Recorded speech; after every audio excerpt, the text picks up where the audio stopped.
야구야구 김영준입니다. 다저스와 로버츠 이야기를 하기에 앞서 전반적인 분위기부터 체크하겠습니다. 메이저리그의 이번 스토브리그는 기묘한 스토브리그입니다. 지금까지 30개 구단이 FA 시장에서 쓴 돈은 20억 달러를 돌파했습니다. 하지만 다저스가 10억 6,600만 달러를 쓰고 나머지가 10억 5,600만 달러를 써 다저스 혼자 절반을 넘게 썼습니다. 물론 이대로 끝나지 않겠지만 뉴욕 양키스와 시카고 컵스는 지금까지 한 푼도 쓰지 않았습니다. 그리고 시장에서 사용된 21억 달러 중 절반이 넘는 11억 3,800만 달러가 오타니 슈에이, 야마모토 요시노부, 이정우, 아시아 선수 3명에게 쓰여졌습니다. 오는 금요일이 포스팅 마감일인 이마나가 쇼타까지 계약하게 되면 마츠이 유키와 고우석까지 포함한 아시아 선수들의 계약 총액은 더 크게 늘어날 전망입니다. 원래 대형 FA들은 12월 초 윈터 미팅부터 크리스마스 연휴까지 그리고 연휴가 끝나고 1월 중순까지 대부분 계약을 완료하고 스프링 트레이닝을 준비합니다. 하지만 12월 10일에 오타니, 12월 13일에 이정우, 12월 22일에 야마모토를 제외하면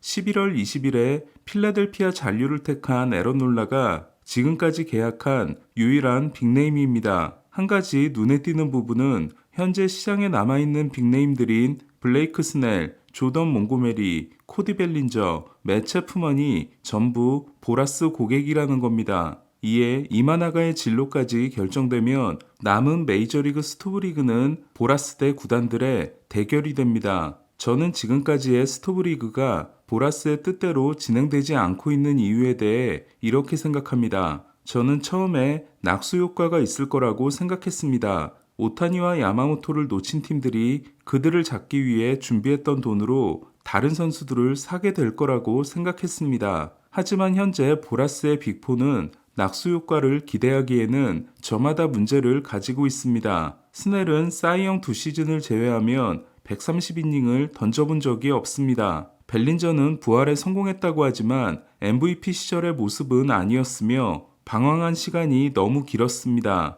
몽고메리는 양키스를 나온 후 행보가 좋지만 프런트라인을 세울 정도의 임팩트는 보여준 적이 없습니다. 체프먼은 뛰어난 수비와 장타력이 있지만 지난 4년간 타율이 2할 2푼 6리이고 같은 기간 홈런 순위는 47위인 반면 삼진은 네 번째로 많았습니다. 현재 메이저리그 팀들의 분위기를 대변하는 팀은 매츠가 아닌가 합니다. 매츠는 올해가 달리는 해가 아니었음에도 야마모토에 올인했습니다. 매츠 내부에서는 야마모토가 단순한 에이스급 자원이 아닌 디퍼런스 메이커로 판단했기 때문에 오래 달리지 않더라도 잡아야겠다고 생각했던 겁니다. 하지만 매츠는 코엔 구단주가 일본에 가서 밥을 사주고 미국 집으로 초대해 밥을 먹이고도 야마모토를 잡는 데 실패합니다. 이후 매츠는 스넬이나 몽고메리에 도전하는 대신 머나야에게 2년 2,800만 달러를 주는 것으로 FA 선발 투수 영입을 마쳤습니다. 현재 시장에 야마모토를 대신할 디퍼런스 메이커가 없다고 판단했기 때문입니다.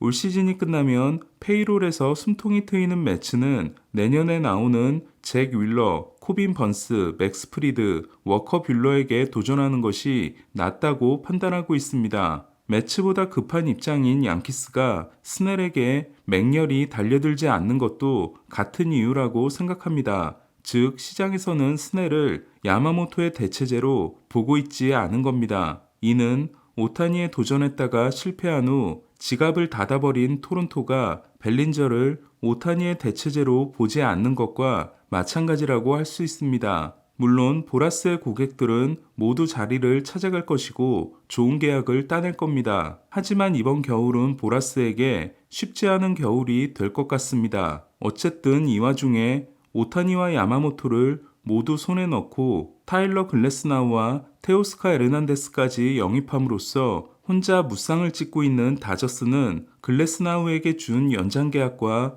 오릭스로 보내는 이적료까지 포함하면 12억 7,790만 달러를 썼습니다. 그런데 다저스는 오타니 연봉의 97%와 심지어 1년 2,350만 달러 계약을 맺은 테오스카 에르난데스에게도 850만 달러 디퍼를 받아들이게 하면서 상당액을 추후 지급으로 돌렸습니다. 이에 다저스는 2028년부터 2040년까지 오타니, 베츠, 프리먼, 테오스카에게 지급해야 하는 돈이 8억 5,550만 달러에 이르고 있습니다. 프리드먼 사장은 좌안상대 통산 OPS가 0.887인 테오스카를 영입하면서 타선의 마지막 숙제를 풀었다고 했습니다. 하지만 다저스의 전력 보강은 이대로 끝나지 않을 것이라는 게 현지 전문가들의 예측입니다. 많은 사람들이 다저스가 우타 외야수 문제를 풀었을 때 다음 목표는 조시 헤이더가 아닐까 했지만 다저스의 다음 목표는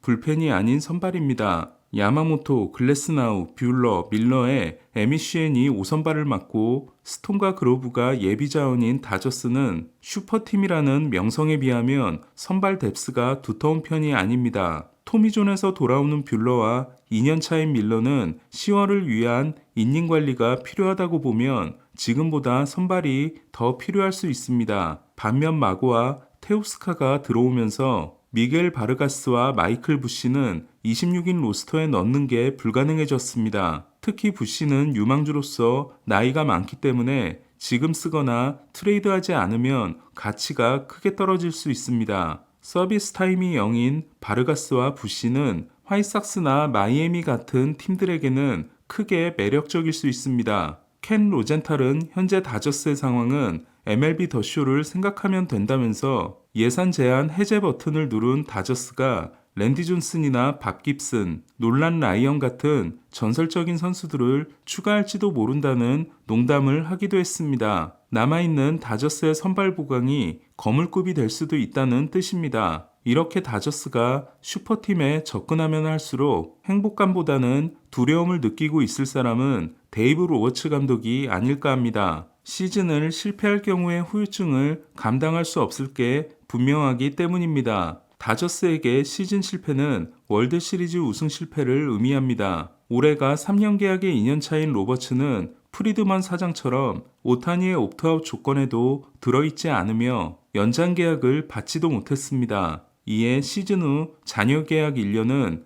해임되기 딱 좋은 조건에 해당됩니다. 지금까지 로버츠가 걸어온 길은 그야말로 역대급입니다. 매팅리와의 계약 기간이 끝나고 케플러를 감독으로 세우려고 했던 프리드먼이 구단주에게 저지를 당하고 선택한 로버츠는 부임 후 8년 연속으로 포스트 시즌 진출을 이끈 내셔널리그 최초의 감독이 됩니다. 역대 최고 기록은 양키스 부임 후 12년 연속을 달성한 조 토레지만 토레가 양키스를 맡기 전 15년의 감독 경험이 매츠, 애틀란타, 세인트루이스에서 있었던 반면 로버츠는 루키 감독이었습니다. 로버츠의 개인 승률 6할 3푼은 1000경기 이상 감독 역대 1위로 로버츠와 조 메카시만이 6할대를 기록하고 있습니다. 하지만 둘은 큰 차이가 있습니다. 메카시가 9번 월드시리즈에 올라 7번 우승에 성공한 반면 로버츠는 8번 진출해서 단 한 번, 그것도 단축 시즌 우승에 그쳤습니다. 7번의 월드시리즈 우승이 자신의 후임인 케이시 스탠걸과 함께 공동 1위에 해당되는 메카시는 물론 사기팀 중 사기팀이라 할 수 있는 1930, 40년대의 양키스를 이끈 감독이었습니다. 양키스는 1931년부터 1960년까지 30년 동안 두 감독이 27년을 맡았고 그 사이 15번을 우승하게 됩니다. 개인적으로 저는 로버츠 감독이 지난해 가을에 어떨지가 무척 궁금했습니다. 선발진이 붕괴되고도 100승을 달성함으로써 시즌 매니징 능력은 최고임을 보여준 로버츠 감독이 기계적인 투수 교체를 하지 않고 뭔가 달라진 모습을 보였기 때문입니다. 하지만 로버츠와 다저스의 가을은 하는 순간 끝나게 됩니다. 다저스와 디백스의 디비전 시리즈를 앞두고 디애슬레틱 전문가 23명은 18명이 다저스의 승리를 예상했습니다. 하지만 컷쇼가 0.1이닝 6실점으로 경기가 아니라 시리즈를 터뜨리면서 다저스의 가을은 허무하게 끝납니다. 당시 두 번째 투수가 슈엔이었고 컷쇼가 슈엔이 준비도 하기 전에 박살났던 점을 감안하면 교체 타이밍을 놓친 건 아니었습니다. 밀러가 아니라 컷쇼를 1차전에 세운 걸 문제로 삼을 수도 있지만 이는 로버츠의 독단적인 결정이 아니었고 밀러가 나섰다고 해서 달랐을 거란 보장도 없습니다. 밀러가 1.2이닝 3실점에 그친 2차전도 무기력하게 패한 다저스는 3차전에서 랜스 린이 1이닝 4피홈런이라는 새로운 역사를 씁니다. 이때도 다음 투수가 좌완인 케일러 퍼거슨이었기 때문에 린이 워커와 모레노에게 백투백을 맞는 도중에 바꾸긴 어려웠을 겁니다. 다저스는 0대4로 뒤진 7회 초 연속 4안타를 날려 2점을 쫓아갑니다. 하지만 계속된 2사 1, 2루에서 좌완 앤드루 살프랭크가 올라오자 로버츠는 페랄타를 반스로 바꿨고 정규 시즌 좌완을 상대로 타율이 아닌 OPS가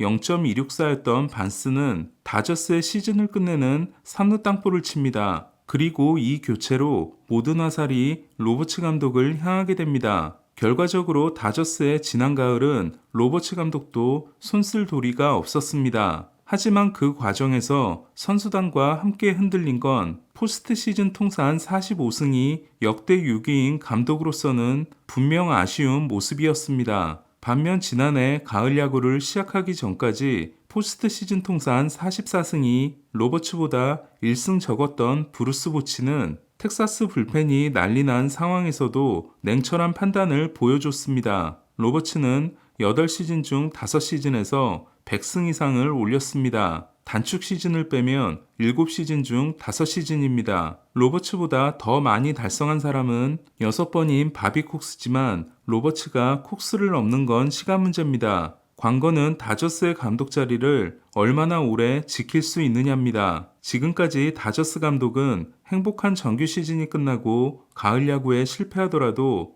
욕을 좀 먹고 끝내는 자리였다면 지금부터의 다저스 감독은 가을에 성공하지 않으면 안 되는 자리가 됐습니다. 과연 올 시즌이 끝난 후 로버츠 감독은 어떤 표정을 짓고 있을까요? 야구야구 김영준이었습니다.